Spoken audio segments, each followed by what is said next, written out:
მოგესალმებით, პირველ რიგში მართლა ბედნიერი იყო ჩემი ფეხი ამ ოფისში. გესურვებთ წარმატებებს, მადლობა მინდა გითხრათ მოწვევისთვის. დავიწყებ ძალიან მოკლე შესავალს გავაკეთებ.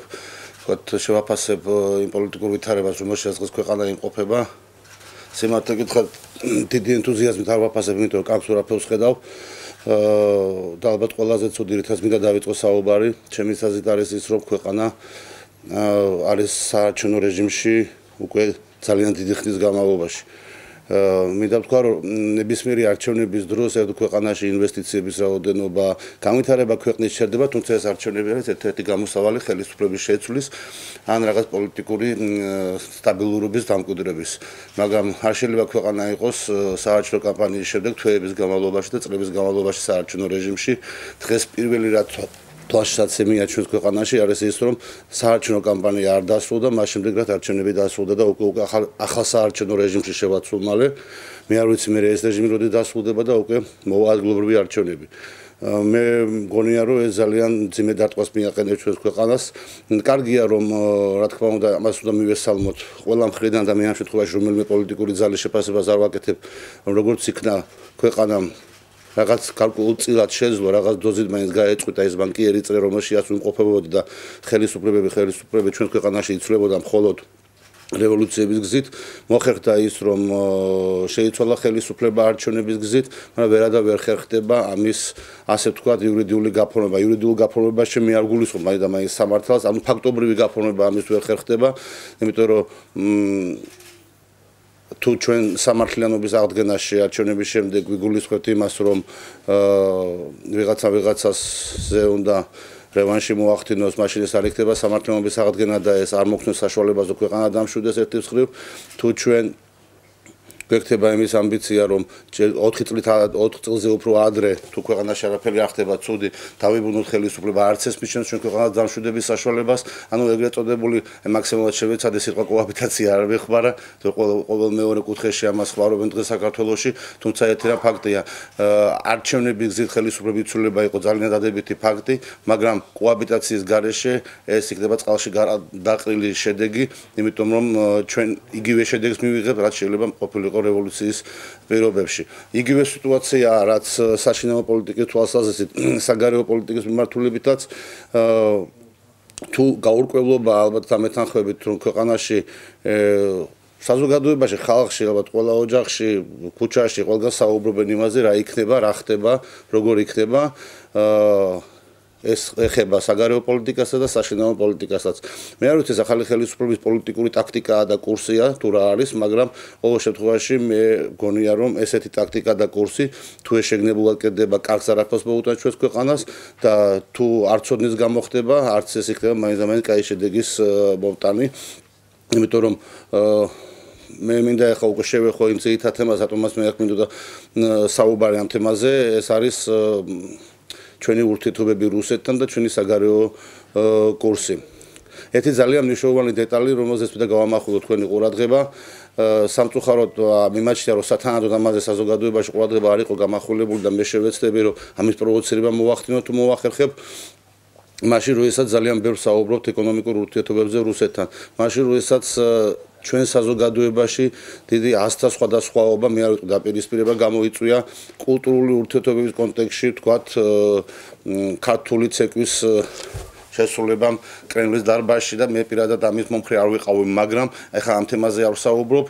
სწორედ მეორე-მესამე დღეს რუსეთის პრეზიდენტი ბატონი ვლადიმირ პუტინი თავისთან იწვევს აფხაზეთის ეგრეთ წოდებული ხელისუფლების მეთაურს და იწყებს მასთან დიალოგს, როგორც ეკლესიის მეთაურთან, ასევე უკვე სახელმწიფოს მეთაურთან. ეხლა ვერან ვერ დამარწმუნებს იმაში, რომ რუსეთის ეს ნაბიჯი და ანქვაბის იქ მიწვევა იყო შემთხვევითობა, ეს კიდევ ერთხელ მიანიშნებს იმაზე, რომ ვერანაირი ეკონომიკური ურთიერთობები, ვერანაირი კულტურული ურთიერთობები ვერ შეცვლის რუსეთის დამოკიდებულებას საქართველოს მიმართ. და მინდა ხაზგასმის აღნიშნო, ისაც არაერთხელ მithქვავს, და მაშინ კიდევ ერთხელ დავწმუნდი საბოლოოდ, რომ რუსეთს აქვს თავისი გეოპოლიტიკური ინტერესები კავკასიაში. ამის შესახებ ხაბურძანიამ მადლობა ღმერთს, რომ ღიად განაცხადა, ბევრი სხვა, ვინც რუსეთთან ურთიერთობების დალაგებაზე საუბრობს, ამას ფარავდა. და მალავდა. რუსეთს აქვს ერთადერთი ინტერესი, მას არ აქვს საქართველოს მიწის ინტერესი. მიწა ეს მისთვის არის საშუალება კავკასიაში განახორციელოს თავისი გეოპოლიტიკური ინტერესები. რაშიას მას საქართველოს დამოუკიდებელი სახელმწიფო არსებობა, ყოველ შემთხვევაში რუსეთის გავლენის გარეშე ამ ქვეყნის აქ არსებობა მას ხელს უშლის. რუსეთს უნდა დაიბრუნოს ეს ფუნქცია, რომელიც საუკუნეების განმავლობაში მას კავკასიაში ჰქონდა და არანაირი ეკონომიკური ურთიერთობა, არანაირი კულტურული ურთიერთობა ამ პოლიტიკური ამოცანის გადაჭრის გარეშე რუსეთის ინტერესებში არ შედის. მე არ გამოვრიცხავ, რომ რუსეთის გაბრაზება გამოიწვია პარლამენტის მიერ მიღებულმა იმ რეზოლუციამ, თუმცა მე არ ამგონია, რომ მხოლოდ ეს რეზოლუცია, ესეთი ტიპის რეზოლუციები იყოს თავარი საბაბი, ვთქვათ, რუსეთის პოლიტიკური, საგარეო პოლიტიკური კურსის განსაზღვრის მომენტში, მაგრამ ერთი რამ ფაქტია და შევეგუოთ ყველა ქართველი იმას, რომ ვერანაირი, ყოველ შემთხვევაში, ჩემი სუბიექტური დამოკიდებულება ესეთია და იმ პოლიტიკური ორგანიზაციის, რომელსაც მე ხელმძღვანელობ, რომ ეკონომიკა, კულტურა არ არის რუსეთისთვის თავარი, მისთვის თავარი არის პოლიტიკური ამოცანები და ეს პოლიტიკური ამოცანა არის კავკასია.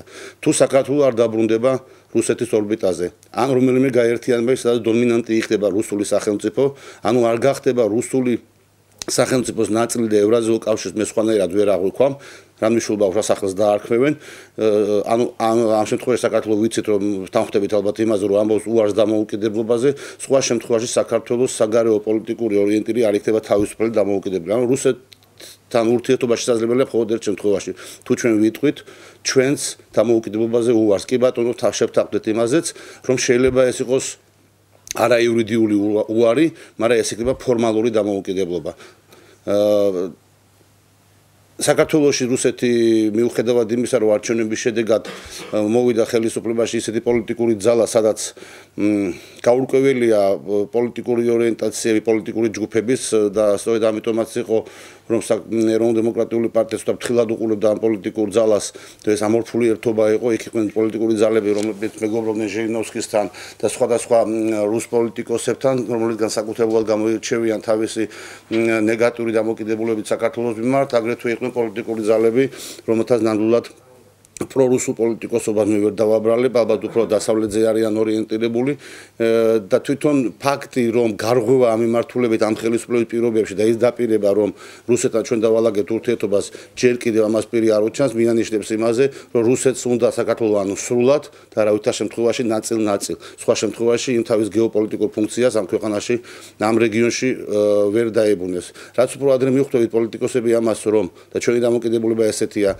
კი ბატონო, თუ ვინმე ბიზნესმენს უნდა წაიღოს ღვინო რუსეთში, შეუძლია მან წაიღოს ეს, თუ ვინმეს უნდა იცეკოს და იმღეროს რუსეთში, კი ბატონო, მას შეუძლია გააკეთოს ეს პირადად, მაგრამ რაღაც კამპანიური ხასიათი კულტურული ურთიერთობების აღდგენის და ეკონომიკური გარღვევების რუსეთის მიმართულებით უფრო ქმნის კაპიტულანტურ განწყობას ქართულ საზოგადოებაში და რუსეთს აძლევს საშუალებას დასავლეთის ფრონტზე, ასე ვთქვათ, დასავლურ სახელმწიფოებსა და საერთაშორისო ორგანიზაციებში აღნიშნოს, რომ აი მე არაფერი პრობლემა არ მაქვს საქართველოსთან და თქვენ თუ გაწუხებთ ეს ოკუპაცია, სხვა შედეგის მომტანი ამ ეტაპზე, ვთქვათ, ეს ურთიერთობები არ იქნება. ამდენად ჩვენ ვერ შევაფასებთ დადებითად დღევანდელ საგარეო პოლიტიკას, მე თუნდაც ერთი მიზეზის გამოცდა, ბოლო მიზეზს ვამბობ, მეც არ მოგაცხენთ თავს, ერთი ხელით ნატო და მეორე ხელით რუსეთი, ეს არის უტოპია.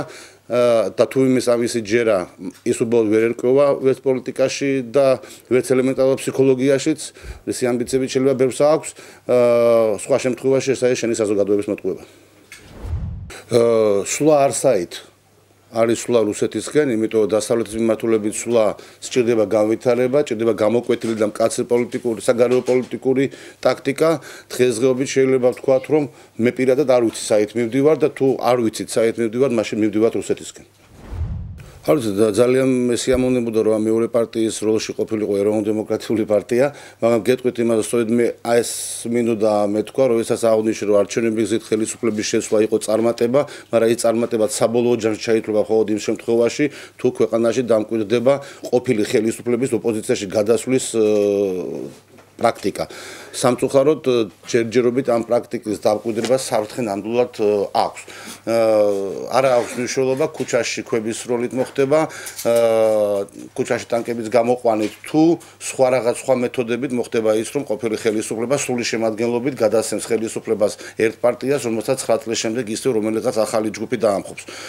ეს ნებისმიერ შემთხვევაში არის რევოლუცია. ანუ არჩევნების შედეგებით გაფორმდა ახალი შედეგი, მაგრამ ეგ პროცესი ჯერ დასრულებული არ არის, სწორედ ამას გულისხმობდი, როცა თქვი, რომ საარჩევნო რეჟიმში ვცხოვრობ ჯერ კიდევ.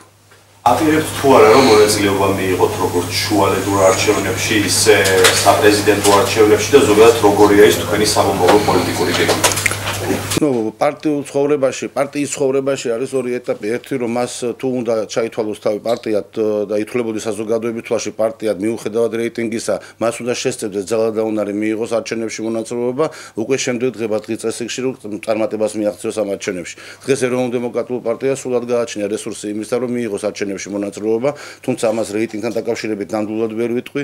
მით უმეტეს იმ ფონზე როგორი პოლარიზებულიც არის საზოგადოებას და პოლიტიკური სპექტრიც, თუმცა მე მინდა გითხრათ რომ საპარლამენტო არჩევნებში შუალედურშიც საპრეზიდენტო არჩევნებში, მაგრამ ეს უკვე სხვა თემაა და ამ შემთხვევაში ალბათ საჭირო არის უფრო ფართო სპექტრის პოლიტიკური ძალების კონსოლიდირება და კონსულტაციები მინიმუმ და ადგილობრივი არჩევნებისთვის მზადება ეს უკვე დღესვე დაწყებულია.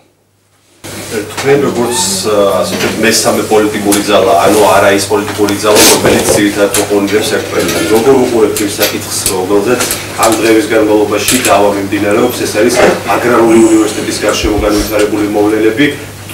ერთი პოლიტიკური ძალა, გაზეთ ნაციონალური მოძრაობა მიიჩნევს, რომ ეს არის პოლიტიკური დევნა ერთი კონკრეტული პირის მიმართ. თქვენ როგორ პოზიციაზე ხართ, როგორც გარედან შემხურე?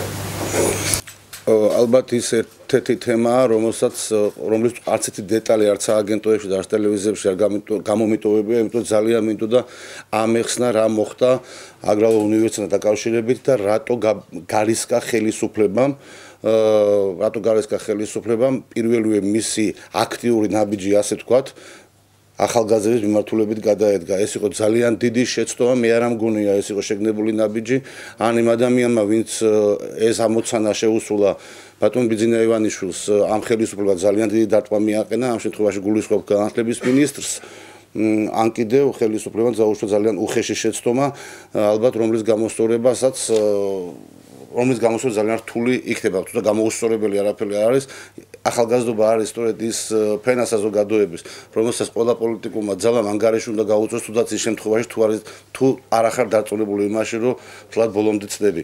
ამ შემთხვევაშიაც კი მე არ ვიცი ესეთი უხეში შეცდომა რატო იქნა დაშვებული ხელისუფლების მხრიდან და არ მინდა ვიფიქრო, რომ ეს ამ პროცესებს დააჩქარებს ქვეყანაში, თუმცა ამის საშიშროებას მე ვხედავ. ბატონოვაჩუკი, ბევრს საუბრობენ ბოლო დღეების განმავლობაში იმ წერილზე, რომელიცაც ევროპარლამენტის წევრებმა მიმართეს საქართველოს ხელისუფლებას და მთავრობის ხელმძღვანელს და არსებობს ორი მოსაზრება ამასთან დაკავშირებითაც. მთავრობა ამბობს, რომ ეს წერილი არის დაწერილი ნაციონალური მოძრაობის ცენტრალურ ოფისში და ხელი მოაწერეს ევროპარლამენტარებმა. ნაციონალური მოძრაობა კი ამბობს, რომ ეს არის ობიექტური წერილი იმის გამო, რომ აშკარაა საქართველოს რუსეთისკენ სვლის კურსი. გუშინ რამდენადაც ვიცი, ტელეკომპანია რუსთავი 2 ეთერში მოვისმინე განცხადება იმის შესახებ, რაც გააკეთეს ევროპარლამენტარებმა, ეს იყო სატელეფონო კომენტარი, ალბათ არა იმდენად განცხადება, სადაც მათ აღნიშნეს, რომ ისინი საქართველოსდან ინფორმაციებს იღებენ არა ერთი მხრიდან, არამედ რამოდენიმე წყარო მათ გააჩნიათ და არ ამგონია მთლად 1 და 2 იყოს ეს რამოდენიმე. ერთ-ერთმა ექსპერტმა, რომელსაც თავი მოაქვს საქართველოში ძალიან სერიოზულ ექსპერტობაზე, ერთ-ერთ შეხვედრაზე მითხრა, რომ თქვენი ქმედებები, თქვენ დასავლეთის შეცდომაში შეყავთ, იმიტომ რომ ან ქუჩაში უნდა გავიდეთ, ან ზომიერი პოზიცია უნდა დავიჭიროთ. მე ამ ადამიანს ვუთხარი, ეს ხალხი სპუტნიკიდან უყურებს საქართველოს, ეს ხალხი დაზორების მეშვეობით უყურებს საქართველოს, ეს ხალხი არასამთავრობო ორგანიზების საშუალებით უყურებს საქართველოს. მე არ ამგონია, რომ ისეთი გამოცდილი პოლიტიკოსები, რომელიც ლანს მარტენსი არის ევროპის არქიტექტორი, მას უდიდეს პატივცემენ ევროპაში და მე ამ ადამიანს ვიცნობ არა დღეს, არამედ ძალიან ბევრი წელია, ხო მაჩანჩალა და თქვა რომ მას ცხვირში რაღაცა უნდა კრავთ, თუმცა ამას ჟირინოვსკის მეგობრები აკეთებენ, მაგრამ ეს ჟირინოვსკის მეგობრები დაღუპავენ ბიძინა ივანიშვილს.